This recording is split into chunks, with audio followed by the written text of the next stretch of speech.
नमस्कार विद्यार्थियों, मैं doctor Nitesh Kumawat, head of naturopathy and yoga department, Mansa institute of medical and health science, Jaipur, Rajasthan. विद्यार्थियों, आप हमारे इंस्टीट्यूट से 2.5 वर्षीय DNYS कोर्स का अध्ययन कर रहे हैं, जो शिक्षा मंत्रालय भारत सरकार के केंद्रीय शिक्षा बोर्ड NIOS से प्रायोजित है। यह डिप्लोमा राष्ट्रीय और अंतर्राष्ट्रीय स्तर पर मान्यता प्राप्त है। तो छात्रों, आपके DNYS कोर्स के प्रथम वर्ष में 6 पेपर हैं, 3 प्रैक्टिकल और 3 थियोरेटिकल।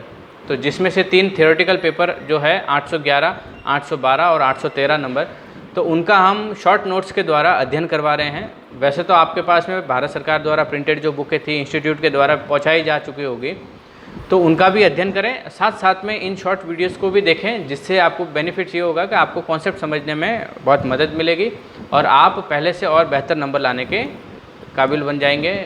तो इसीलिए हम ये कोशिश कर रहे हैं कि आपको बेहतर तरीके से इन शॉर्ट नोट्स का अध्ययन करवाएं, ताकि जल्दी से परीक्षा में बढ़िया नंबर से आप पास हो पाएँ। तो आज जो हम अध्ययन करेंगे उसके बहुत सारे आगे जो भी वीडियो हमने बना रखे हैं, तो आगे वाले वीडियो देखेंगे। आज जो हम पढ़ेंगे 811 नंबर जो सब्जेक्ट कोड हैं, योग का आधारभूत ज्ञान का 13वां चैप्टर, जो चैप्टर का नाम है प्राणायाम। इससे पहले हमने आसनों का अध्ययन किया था, तो अगर आपने नहीं देखे हैं वो वीडियो, तो उनको देखें, समझें, ताकि आपको आगे की चीज़ें कॉन्सेप्ट क्लियर हो सके। तो आगे के जो 12 चैप्टर हैं उनके वीडियोस देखें, फिर इस 13वें वीडियो पर आपने पढ़ना है। तो ये जो वीडियो है आपको हमारे चैनल के प्लेलिस्ट में मिल जाएंगे। एक अलग ही फोल्डर DNYS फर्स्ट ईयर का बना हुआ है, उसमें क्लिक करेंगे तो आपको सीक्वेंस से सारे वीडियोज़ मिल जाएंगे। अगला जो चैप्टर है वह है 13वां चैप्टर प्राणायाम। तो प्राणायाम जो है आसनों के बाद में करने वाली क्रिया है। इस शब्द से ही अर्थ में पता चलता है प्राण धन आयाम। प्राणों का जो आयाम बढ़ाने वाले जो एक्टिविटी हैं, जो क्रिया है, उसे प्राणायाम कहा जाता है। प्राणायाम के बारे में योग दर्शन पतंजलि में कहा गया है कि तस्मिन् सति श्वास प्रश्वासयोर गति विच्छेद प्राणायाम। इसका मतलब होता है कि जब आपका श्वास और प्रश्वास, श्वास लेना और छोड़ने के बीच में किसी भी प्रकार का अवरोध करके या फिर निरोध करके इसके आयाम को बढ़ाया जाता है, इसकी प्रैक्टिस को बढ़ाया जाता है, तो उसे प्राणायाम कहा जाता है। इसके बारे में और आगे जानेंगे, कौन से प्रकार के प्राणायाम हैं, कौन से प्रकार के प्रचलित है, कौन से करने चाहिए, किस प्रकार करने चाहिए, पढ़ेंगे। तो जब श्वास प्रश्वास को अनुशासित होकर निग्रह की स्थिति में आ जाए, तो उसके गति विच्छेदन के कारण जो प्रभाव उत्पन्न होता है उसे प्राणायाम कहते हैं। तो क्या इसमें 3 भागों में विभाजित किया है। प्राणायाम के 3 भाग हैं, जिसमें ये प्राणायाम की पूरी प्रोसेस कंप्लीट होती है। सबसे पहली जो प्रोसेस है वह है पूरक। पूरक मतलब इनहेलेशन, मतलब श्वास लेना, श्वास भरना, शरीर के अंदर पूरना। दूसरा है कुंभक, मतलब शरीर में रोकना। कुंभक इसीलिए कहा जाता है क्योंकि हमारे शरीर को एक घड़े के समान माना गया है, एक कुंभ के समान माना गया है। संस्कृत में घड़े को कुंभ कहा जाता है, तो उस कुंभ के समान माना गया है। इसलिए जब श्वास को अंदर रोका जाता है, अर्थात घड़े में रोका जाता है, शरीर में घट में रोका जाता है, उसे कुंभक कहा जाता है। तीसरा जो होता है रेचक, अर्थात श्वास को छोड़ना, एक्सेलेशन। तो इनहेल एंड एक्सेल, फिर होल्डिंग। तो पहले पूरक जो हुआ वो इनहेल हो गया, श्वास रोकने वाला जो प्रोसीजर हो गया वो कुंभक हो गया, और श्वास छोड़ने वाला जो टेक्निक है उसे कहा गया है रेचन। तो इसको करने के बहुत सारे तरीके हैं, बहुत प्रकार के प्राणायाम हैं। तो उन प्राणायाम में से कुछ प्राणायाम हम पढ़ेंगे। तो प्राणायाम करने की क्रिया विधि क्या है, सबसे पहले ये जान लेंगे। तो सबसे पहले नासिका को अच्छी तरीके से साफ करना है। तो इसके लिए योग के अंदर षटकर्म में एक विधि बताई गई है, जल नेति क्रिया। तो जल नेति से क्या होता है, जल से आपके ऊपर का जो नोजल पार्ट है वो सारा बढ़िया तरीके से क्लीन हो जाता है। तो उस क्रिया को करके उसको निपटा कर फिर प्राणायाम के प्रयास करने से बहुत बढ़िया रिजल्ट्स पॉसिबल हैं। अगर वो नहीं कर पा रहे हैं तो आपको पहले नाड़ी शोधन करना है। उसमें दोनों कैसे करना है उसके आगे हम पढ़ेंगे। फिर पद्मासन, सुखासन, वज्रासन, किसी भी ध्यानात्मक आसन में बैठना है सुखपूर्वक, रीढ़ की हड्डी को सीधा करते हुए। फिर आपने प्राणायाम का अभ्यास करना है। अब प्राणायाम के अंदर लगभग 8 प्राणायाम के बारे में हम यहाँ पे अध्ययन करेंगे। तो सबसे पहला जो प्राणायाम है नाड़ी शोधन प्राणायाम, दूसरा है उज्जाई प्राणायाम, तीसरा है सूर्यभेदी प्राणायाम, चौथा शीतकारी, 5वां शीतली, 6ठा भस्त्रिका, 7वां भ्रामरी और 8वां प्लावनी प्राणायाम। तो इस प्रकार से ये 8 प्राणायाम हैं जिसके बारे में हम पढ़ेंगे। तो करना क्या है, सबसे पहले पद्मासन, सुखासन, वज्रासन में दोनों हाथ घुटनों पर रखकर रीढ़ की हड्डी को सीधा रखकर सुखपूर्वक बैठना है। फिर धीरे धीरे सुखपूर्वक दोनों नाक से श्वास धीरे धीरे खींचना है। फिर पेट फुलाकर मन में 6 तक गिनती करके श्वास को अंदर रोकना है और फिर इसी प्रकार धीरे धीरे श्वास को छोड़ना है। इस क्रिया को इसलिए करना है ताकि आपके श्वासों का जो संतुलन है वो बन पाए। फिर सबसे पहला प्राणायाम पढ़ते हैं कि नाड़ी शोधन प्राणायाम। इसको करना कैसे है? पद्मासन सुखासन में बैठना है, 8 की गिनती तक श्वास अंदर खींचना है, फिर लेफ्ट नासा को बंद लेफ्ट और राइट को दोनों को बंद करके 32 बार गिनती गिननी है, मतलब 8 का 4 गुना, 8 बेटो 4 8 32, तो 32 तक अपने को अपना गिनती अंदर करनी है। फिर लेफ्ट नाक से उस श्वास को बाहर निकाल देना है, वो भी 16 की गिनती तक। तो इसका जो रेशियो होता है 1 4 और 2। समझो आपने 8 की गिनती तक श्वास अंदर भरा, फिर उसको 4 गुना रोकना है। जितने गिनती तक आपने श्वास भरा था उतनी ही गिनती तक श्वास को अंदर रोकना है। फिर उसके बाद में जब आप छोड़ो तो उससे दुगना, जितने में भरा था उसका दुगनी कम स्पीड में हमको छोड़ना है। अर्थात 8 की गिनती तक भरा, 32 की गिनती तक रोका और 16 की गिनती तक धीरे धीरे श्वास को छोड़ना है। यह नाड़ी शोधन प्राणायाम का तरीका है। अगला जो प्राणायाम है वह है उज्जाई प्राणायाम।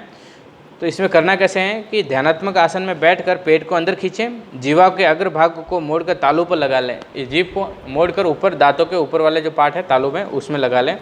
फिर ठुड्डी को कंठकूप में लगाकर अपनी जो ठुड्डी को है वहाँ पे यहाँ पे ये जो खड्डा है इसको कंठकूप कहा जाता है, इसमें फंसा देना है। फिर कंठ को थोड़ा संकुचित करते हुए धीरे धीरे कंठ से श्वास भरना है, जिससे कई बार वाइब्रेशंस के कारण साउंड उत्पन्न होता है, तो कोई बात नहीं है, धीरे धीरे प्रैक्टिस से सही हो जाता है। इस तरीके से श्वास लेना है, फिर उसको होल्ड करना है जितने स्वाभाविक रूप से आप होल्ड कर पाते हो। फिर राइट नोस्ट्रिल को बंद करके लेफ्ट से धीरे धीरे छोड़ देना है। तो ये जो प्राणायाम थे उज्जाई प्राणायाम। अगला जो प्राणायाम है सूर्य भेदी प्राणायाम।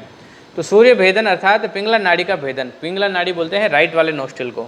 आपके जो सूर्य नाड़ी जो होती है वो राइट नोस्ट्रिल से एक्टिव होती है। हमारे शरीर के अंदर जो नाड़ियाँ हैं उसमें जो ईड़ा, पिंगला और सूक्ष्मना 3 प्रकार की नाड़ियों को मुख्य माना गया है। उसमें जो पिंगला नाड़ी है, जो पुरुष नाड़ी है या फिर सूर्य नाड़ी है, उसको एक्टिव करने के जो प्रोसीजर है उसको सूर्य भेदी प्राणायाम कहा जाता है। इसमें करना क्या है, आपने ध्यानात्मक आसन में बैठ गए, फिर अनामिका और कनिष्ठिका से बाएं नासाछिद्र को दबाए और श्वास छोड़ते समय दाएं नासिका को दबाना है। करना कैसे है, राइट नोस्ट्रिल से श्वास भरना है, फिर लेफ्ट से छोड़ना है। तो करना कैसे, अनामिका और इससे, तो ये दोनों उंगलियों को बैंड करना है। स्टार्टिंग वाली जो 2 उंगलियां है उसको बैंड कर दिया, लास्ट वाली सीधी रखी और ये अंगूठा सीधा रखा। इसको प्राणायाम मुद्रा भी कहते हैं। तो श्वास भर लिया आपने राइट से, लेफ्ट से छोड़ दिया, फिर से राइट से भरा, लेफ्ट से छोड़ दिया। इसको निरंतर तब तक करना है जब तक कि आपका राइट नोस्ट्रिल एकदम से इजी फ्लो नहीं होने जाए, राइट नोस्ट्रिल इजी चलने लग जाए। तो इस प्राणायाम को तब किया जाता है सूर्य भेदी प्राणायाम, शरीर के अंदर गर्मी उत्पन्न करने के लिए, ऊर्जा उत्पन्न करने के लिए। अगला जो प्राणायाम है वह है शीतकार्य प्राणायाम। शीतकार्य प्राणायाम में करना क्या है, ध्यानात्मक आसन में बैठना है, दांतों को बंद करके दांतों के ऊपर या दांतों के तलों में ना जीभ को टच करके दांतों के बीच में से शीतकार करते हुए आवाज़ को खींचना है इस तरीके से। ये तो ये करने के बाद में मुंह बंद करके धीरे धीरे नाक से श्वास को छोड़ना है। तो जब श्वास अंदर बढ़ जाए उसको थोड़ी टाइम उसकी ठंडक को अंदर महसूस करना है, फिर धीरे धीरे श्वास को छोड़ना है। अगला जो प्राणायाम है वह है शीतली प्राणायाम। तो ये प्राणायाम भी ठंडक के लिए ही हमारे शरीर के अंदर, इसमें बस शीतकारी से तरीका अलग ये है कि इसमें अपनी जीभ को कौवे की चोंच की सतह से आगे बाहर निकालना है इस तरह का, और इस जीभ के बीच वाले हॉल से श्वास को धीरे धीरे ठंडा अंदर खींचना है, अंदर होल्ड करना है, उस ठंडक को महसूस करना है, फिर धीरे धीरे मुंह बंद करके नाक से श्वास खींचना, वो छोड़ना है। तो ये एक पूरा प्रोसीजर है शीतली प्राणायाम का। अगला जो प्राणायाम है वह है भस्त्रिका प्राणायाम। भस्त्रिका शब्द का अर्थ होता है धोकनी। धोकनी यानी पंप करने वाला, धोकने वाला।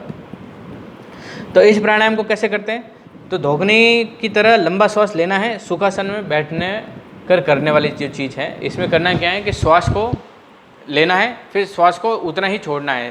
तो इस प्रोसेस को स्पीड में करना है, श्वास लेना है, छोड़ना है, लेना है, छोड़ना है, लेना है, छोड़ना है, इतना तेज हो जाए कि आपका नियंत्रण नहीं रहे, बस लेने छोड़ने पे बहुत ही तेज़ी से इस श्वास की प्रक्रिया को पूरा करना है। एक धोकनी की जैसे, एक पंपिंग की जैसे प्रोसीजर पूरी होती है ये। तो ये लगभग आप प्रैक्टिस के शुरुआत में 15 से 20 बार पंपिंग करें, फिर प्रैक्टिस बढ़ाकर आप बहुत सारे मिनट तक ले जा सकते हैं उसको, 5 मिनट, 10 मिनट, 15 मिनट, 20 मिनट, ये आपके लंग्स की कैपेसिटी के ऊपर है। अगला जो अंतिम प्राणायाम इसमें जो बताया गया है वह है प्लावनी प्राणायाम। प्लावन का अर्थ होता है नौका या तैरना। कोई भी पानी के ऊपर तैरने वाली जो चीज़ होती है उसको प्लवन बोलते हैं, तैरने की जो प्रोसीजर होती है। तो कहा जाता है कि प्लावनी प्राणायाम जो व्यक्ति सीख जाता है ढंग तरीके से तो वो कभी डूब नहीं सकता, इतना इसका प्रभाव होता है। इसके शारीरिक लाभ भी हैं, पर एक साइड बेनिफिट्स जो मैंने बताया कि तैरने वाला वो नेचुरल होता है। करना क्या है कि घूट घूट करके श्वास पीना है, पर हर आसन को पद्मासन में या फिर सिद्धासन में या ध्यानात्मक कोई भी आसन में बैठ कर ही करना है। घूट घूट करके पूरे श्वास को पेट में ले जाना है। जब पेट इतना हो जाए कि एकदम फूल के कि उस पर बजाने से ढोल जैसी आवाज़ आने, डम डम सी आवाज़ आने लगे, तो इस प्रकार ये प्लावनी आवाज़ वो प्राणायाम होता है। फिर डकार के द्वारा वो सारी वायु बाहर निकाल दी जाती हैं। तो इस प्रकार से ये प्लावनी प्राणायाम जो था वो हमने पूरा किया। तो 13 चैप्टर जो था हमने कंप्लीट पढ़ लिया है, इसके बारे में काफ़ी अच्छा कुछ हमने ज्ञान प्राप्त किया। तो छात्रों, हम आशा करते हैं कि आप इसी प्रकार से इन वीडियो से जुड़े रहें ताकि आपके बेसिक कॉन्सेप्ट क्लियर होते रहें। इसके अलावा भी बहुत सारी चीज़ें हैं जो आपको अपनी जो भारत सरकार द्वारा प्रिंटेड बुक है उससे पढ़ने को समझने को मिल जाएगी। तो अगले वीडियो में हम बात करेंगे 14वें और 15वें अध्याय के बारे में हम पढ़ेंगे, जो बहुत ही जल्दी यूट्यूब पे आ जाएगा, तो आपको मिल जाएगा। बहुत बहुत धन्यवाद।